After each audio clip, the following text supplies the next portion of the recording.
Bab 1079. Napasmu salah. Keesokan harinya, Andri Han baru saja bangun tidur dan menerima pesan teks dari Audrey Han.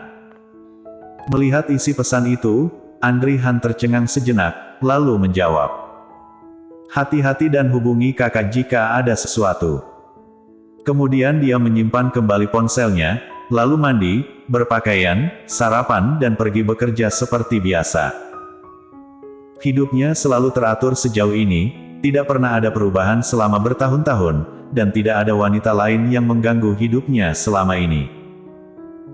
Selain tahun-tahun ketika dia mencari adik perempuannya, Andri Han sering terbang ke luar negeri, tetapi yang dia gunakan adalah waktu istirahat pribadinya, dan dia tidak melalaikan pekerjaannya sama sekali.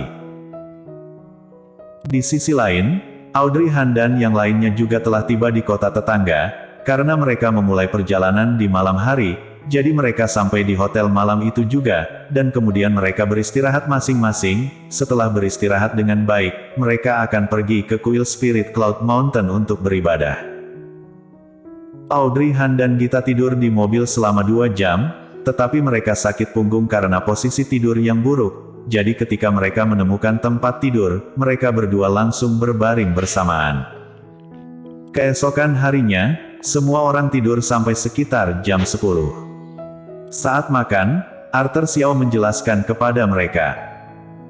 "Aku telah berkonsultasi, Spirit Cloud Mountain dikatakan sangat sakti, sehingga banyak orang yang datang dari seluruh negeri untuk menyembah Buddha. Aku juga mendengar bahwa banyak mimpi yang menjadi kenyataan dan datang langsung untuk membalas permintaan mereka yang terwujud." Gita mempercayainya. Membalas permintaan. Apakah itu berarti keinginan itu telah menjadi kenyataan? Jadi mereka sengaja kembali. Arthur Xiao mengangguk, "Itu benar." Gita menatap heran, "Benarkah? Aku pikir semua orang hanya meminta ketenangan pikiran." Arthur Xiao tersenyum tipis, "Sebenarnya, siapa yang benar tentang hal semacam ini?"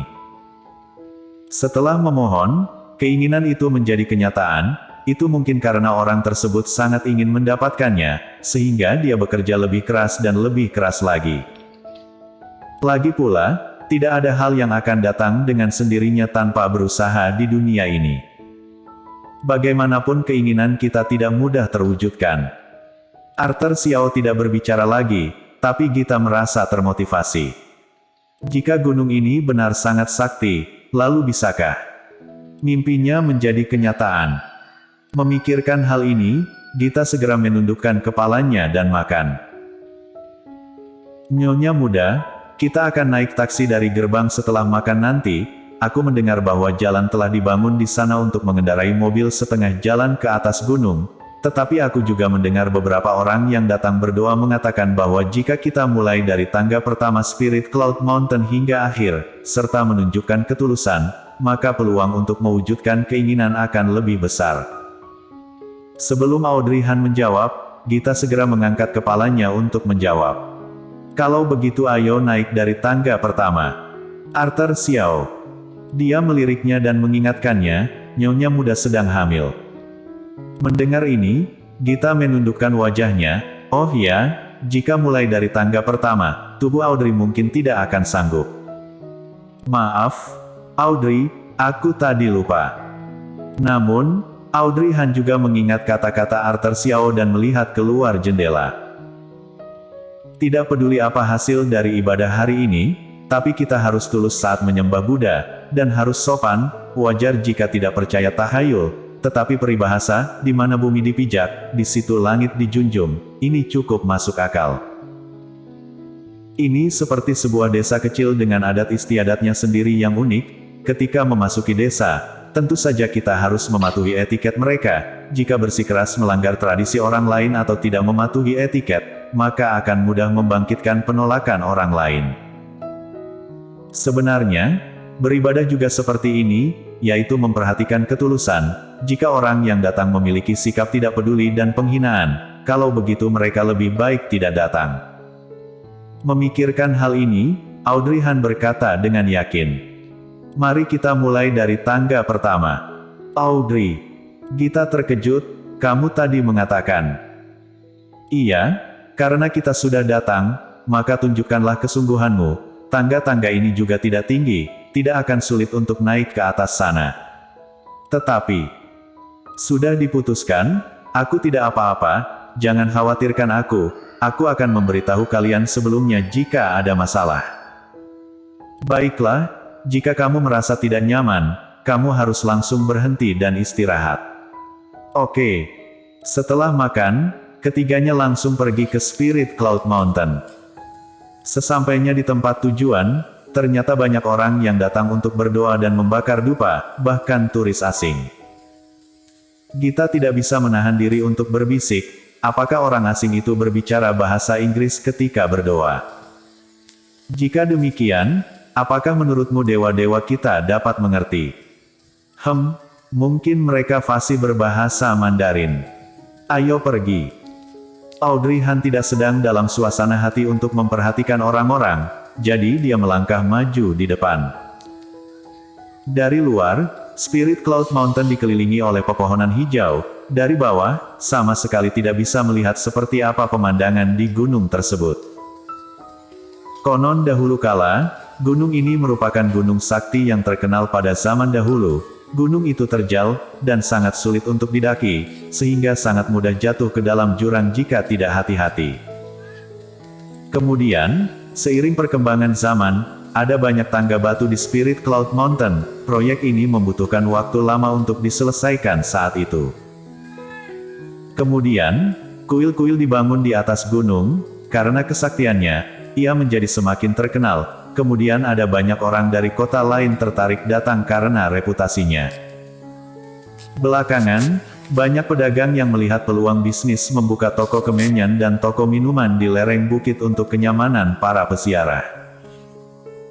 Pada awalnya, banyak orang datang untuk membakar dupa dan berdoa, kemudian, Spirit Cloud Mountain menjadi tempat yang indah, dan banyak turis yang datang berkunjung. Mereka memiliki tujuan yang berbeda dan tentu saja jalan yang diambil pun berbeda. Misalnya, jalan untuk mendaki gunung hanya ada satu jalur. Namun seiring kami berjalan, jalan terbagi menjadi beberapa jalur. Tapi jalan manapun yang diambil, semuanya tetap bisa mencapai puncak gunung. Audrey Han dan yang lainnya juga tidak sengaja memilih jalan mana yang akan diambil dan hanya mengikuti takdir. Karena jalan-jalan tersebut hanya untuk kenyamanan pejalan kaki, agar tidak terlalu ramai, jadi jalan tersebut dibagi menjadi beberapa jalan kerikil berundak. Semakin tinggi, semakin sedikit orang di jalan. Begitu Audrey Han terengah-engah, dia mendengar Gita terengah-engah dan berkata, apakah aku terlalu jarang berolahraga?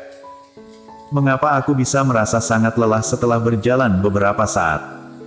Arthur Xiao memandang Gita dan menemukan bahwa dia benar-benar terengah-engah, jadi dia berhenti untuk mengajarinya. Napasmu salah, kamu harus seperti ini. Setelah itu, Arthur Xiao mendemonstrasikannya kepada Gita, dan Audrey Han juga memperlambat langkahnya.